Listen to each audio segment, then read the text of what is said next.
The prima donna of Vienna. Margarita took a deep breath, convulsively pulling at her stiff bodice and readjusting her powdered curls, though she knew Contessa's skill too well to question her coiffure abilities. She listened to the sounds around her, the stage crew chattering away as they worked, their laughter drowned out by the orchestra. Beyond that, the din of the crowd was softer than normal, probably because Giuseppe was coming to his key aria.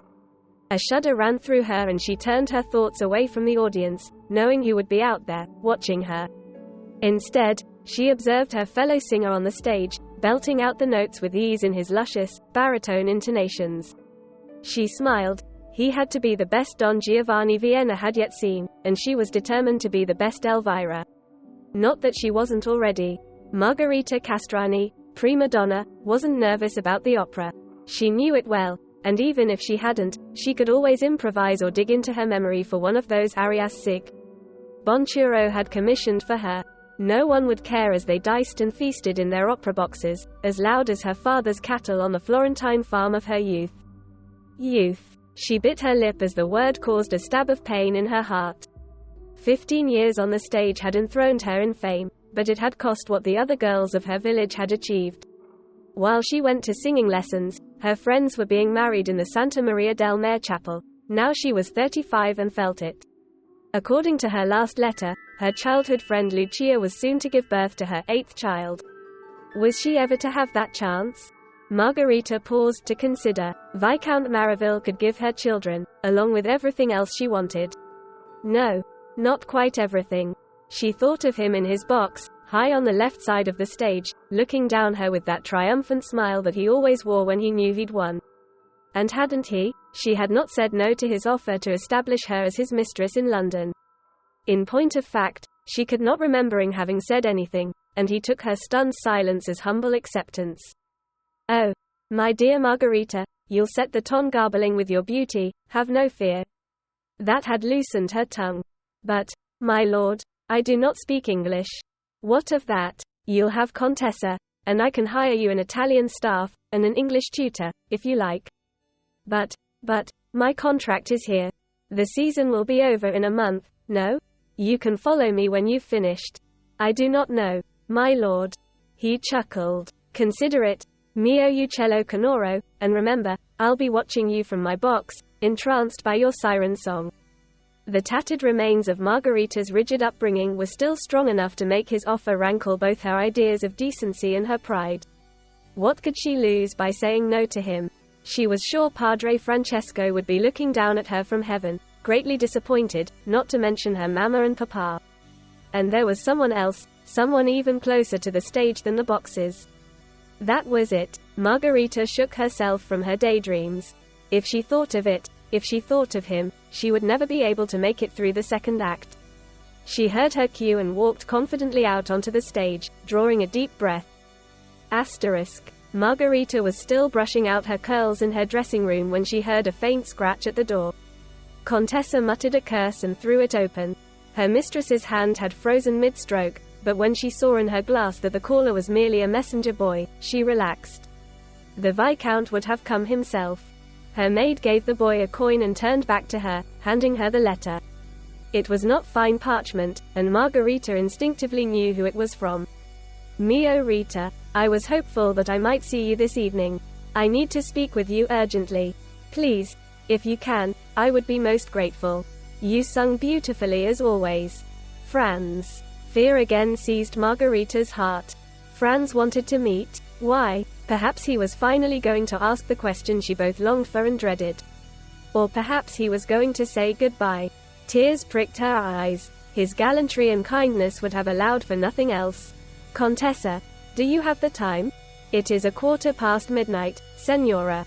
Margarita sprang into action. The Viscount expected her to take 3/4 of an hour in her dressing room. Tonight she would be done in half that time and slip out beforehand. When she was dressed in her simplest evening gown, her unpowdered black tresses falling down one shoulder, she hurried through the opera house and to the orchestra pit. Franz was standing in the darkness, his violin in its case nearby.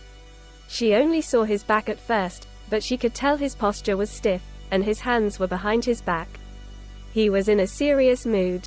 Francesco, she murmured, her silky voice cutting the silence. He whipped around, flushing when he saw her. "Mio Rita," he gasped, rushing up and taking her hands. "I was worried you wouldn't come." She smiled and squeezed his fingers. "How little you know me, mio caro. I like to think I know you very well. That's why I wanted to talk to you now." He paused to take a deep breath, and Margarita felt her heart in her throat. "I want to marry you, Liebling." The dark opera house fell away, and Margarita let out a sob. "Don't cry, mein Lieber," he begged. "I'm sorry, I had to tell you. I wanted you to know my intentions were honest." Margarita sobbed again, but she smiled at him. When he saw it, he kissed her. It was only in the middle of this that she remembered where she was, who she was. At once, she pushed away from him. "I can't, Francesco," she said urgently. "I can't ruin you like this." "Ruin me?" He shook his head. "I've told you 1,000 times, Rita, I ruined myself when I left my parents to be a violinist. I love you, and I don't care what anyone will say." "You need a young girl, Francesco," Margarita insisted, stepping away from him. "I am as old as you.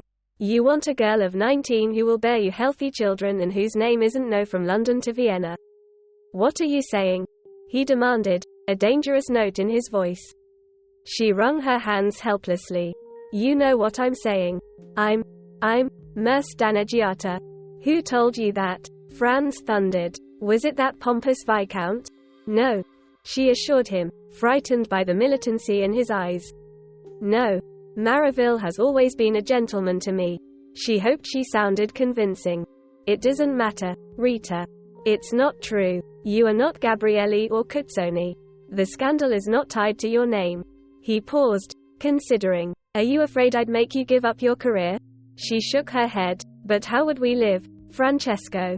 I do not like to think of it, but you must admit it has been more difficult for me to get contracts the last few seasons. Eventually they will want younger singers." Now he looked hurt. "Are you worried that I wouldn't be able to keep you in the lifestyle to which you've grown accustomed?" "Rita, I'd work every day of my life to ensure that." No, Francesco." She shook her head, distraught that she was expressing herself so terribly. "I don't care about the money. But I am not good enough for you, besides being too old. You would grow tired of me." Franz sighed. "Rita, mio Rita, do you think I have never fancied myself in love before? I know the difference between a passing flirtation and a lasting attachment. I would not grow tired of you, mein Lieber. I love you." He drew a deep breath. "Do you not love me?" Margarita dropped her gaze. "No," she choked on the lie. "No, I don't." A heavy silence fell. She stood there with her head down, waiting for him to speak. He did not. She heard him pick up his violin and silently leave the pit. Margarita went back to her dressing room but paused at the door when she heard a familiar voice within. Quickly wiping away her tears, she assumed her coquetting manner and sauntered inside. "My lord," she greeted Maraville with a curtsy. "Where have you been, mio amor?" he asked, casting a glance over her from his seat on her divan. "I went to take the air." "I see." He started up and toward her in one fast movement, his tall frame filling the space. Margarita shrank before him and backed against the wall, suddenly afraid. She glanced around and for the first time realized that Contessa was nowhere in sight. He laughed when he saw her frantic searching. "That was clever of me to make you think I was speaking to someone, no? You see, I was worried you were going to need more persuasion about my offer." "You want to speak about your offer?" Margarita asked, trying to stay calm.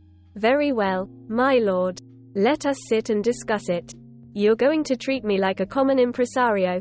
he asked, stroking her cheek with one long finger. The scent of brandy on his breath assailed her nostrils. She was about to answer with a teasing rejoinder, but the Viscount shoved her against the wall with his body and kissed her long and hard. Margarita pushed against him with all her strength, but her little fists were useless against his broad shoulders. Finally, he stopped kissing her and whispered in her ear, "So che mi vuoi, mio uccello canoro," before kissing her neck below her ear. Without any other consideration, Margarita let out a piercing shriek, aided by her naturally powerful voice. The sound went right into Maraville's ear and he lurched back, a murderous look in his face. She ran for the door and had pried it open before he grabbed her wrist and threw her back into the room. Margarita stumbled in her starched skirts and fell on her backside onto the divan. The Viscount was in the act of locking the door. He slipped the key into his coat pocket and faced her. "You know, I expected more pliability from a prima donna of Vienna. Perhaps you are purer than your title suggests." Margarita's temper flared and she started up from the divan. "How dare you? Release me from this room at once. You are a drunken fool, and you have no right." "Ah, you're amusing," he said, shoving her back down easily. Still, Margarita got up again and darted around him. Seeing a book lying on a nearby table, she snatched it up and hurled it at his head. It found its mark and Maraville cursed. Margarita rushed for the door and pulled at the handle, screaming for someone to help her. "Shut up." He put a hand over her mouth and pulled her from the door. When he threw her onto the divan this time, he made certain to hold her down. Margarita was able to scream once more before he covered her mouth with his own hungry kiss, but this time, her cry was answered with a resounding crash. Maraville was startled into getting up. Another crash rang out from behind the door, and it gave way. Standing in the wreckage was Franz. He took in the scene from Maraville's drunken eyes to Margarita's torn bodice, and his whole face grew red with rage. He was nearly the Viscount's height, and with one stride he was across the room and dealing him a deafening punch. Maraville's body hit the ground like a sack of flour, and Franz turned to Margarita. Without a word, he scooped her up and carried her out of the opera house and into a hired hack. When they were moving down the street at a sedate pace, she finally lifted her face from where it had been buried in his collar and whispered, "You struck one of the wealthiest men in Vienna, Francesco." "Mio Rita," he answered, looking down at her, "I'd fight hell itself for you." But how did you know? How did you hear me? I was on my way to see you." She blinked in confusion. "But I'd already told you." He laughed low and soft. "You say you're old, mein Lieber, but you're young in love. Did you think I didn't know you were lying when you said you didn't love me? How did you know I was lying? You hid your eyes from me. There was something in him you didn't want me to see." She sniffled and rested contentedly in her arms. "What was that? That you'd fight hell for me, too?